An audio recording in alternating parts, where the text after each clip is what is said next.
No one knows the Carrier Dome like Pete Sala. It's as simple as that. His official title is University Vice President and Chief Facilities Officer, but he's more like the official lightkeeper for the Dome. Sala oversees every single thing that happens under its roof.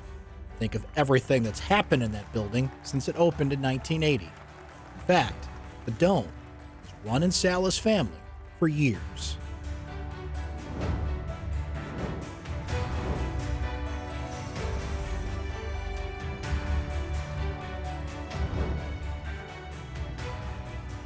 So Pete, this building has just become a part of people's lives here in Central New York, probably no more than you. But let's go back to the beginning. Heard about it at home first. Back then my dad was director of physical plant. I grew up with this project, with this building. I can remember the plans for this building being at our house, being on the kitchen table as my dad worked through it with the whole process of the construction from demolition to construction.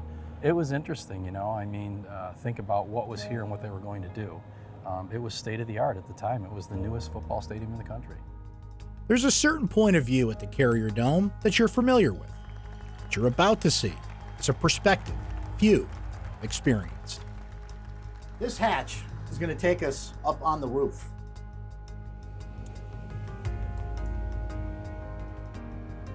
And there's the roof. This is as close as you can get to the iconic Carrier Dome bubble. I can literally reach out and touch it.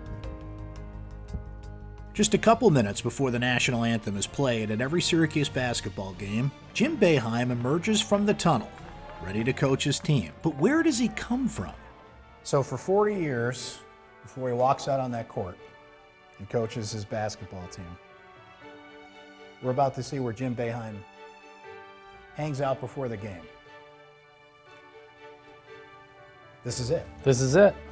This is it. All the basketball knowledge, planning, processing that has happened in this room, Coach Boeheim. Before every event at the Carrier Dome, all the performers, no matter what background they come from, emerge from one place. All the pregame conversations, the hyped up huddles, the nerves, this hallway right here, the celebrations, the agony of defeat that have taken place when we're walking right now. Yeah, it's amazing, isn't it? Just think about the amount of student athletes and the performers that have gone through this hallway. And I mean, everybody that uses the venue, the locker room complex works also as a back of the house for dressing rooms for the talent as well. You think about it, Billy Graham. I had my picture taken with him right down the hall here. And Billy Joel standing right down the hall here right before we're gonna go into this locker room. It's amazing. There's a ton of history in this hallway, you're right. So we are really behind the scenes here. Yeah, this is as behind the scenes as it gets. So we're gonna walk through these chambers, and then you come into where the actual fans are. These are 480 volt Joy motors. They're 95,000 CFM. So how many of these fans are in the dome, Pete? There's 16. There's 8 on the south and 8 on the north. And originally when the building was built, there was a curb here put for the air conditioning coils. We've gone through and laid out how each room is going to change.